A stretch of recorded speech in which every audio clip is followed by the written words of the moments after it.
سلام و درود نیسارتان همدیاران، دوستان و استادان عالی قدر.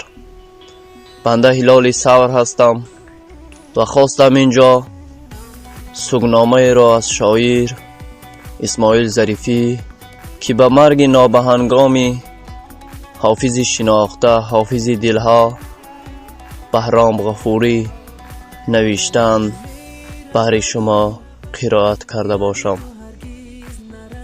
زیبی محفل ها یاران در جوانی رفت حیف، زیبی محفل ها یاران در جوانی رفت حیف، با همه خوش صورتی و خوش زبانی رفت حیف، با همه خوش صورتی و خوش زبانی رفت حیف.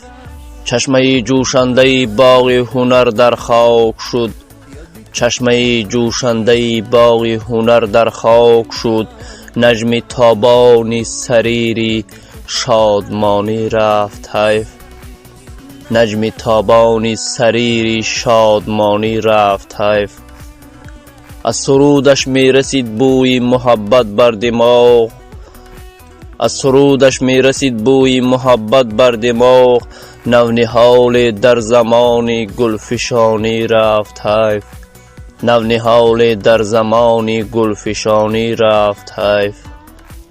سینه مادر ز مرگ خویشتن صد پاره کرد، بی خبر او از کنار یار جانی رفت حیف، بی خبر او از کنار یار جانی رفت حیف.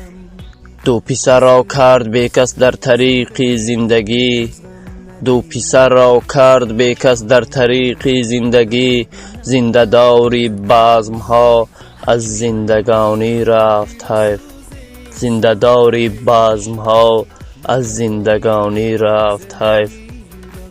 از سرودش می رسید صد نغمه فوراً به گوش، و دریغا بلبل در نغمه خوانی رفت حیف، و دریغا بلبل در نغمه خوانی رفت حیف. زیبی محفل ها یاران در جوانی رفت حیف، با همه خوش صورتی و خوش زبانی رفت حیف.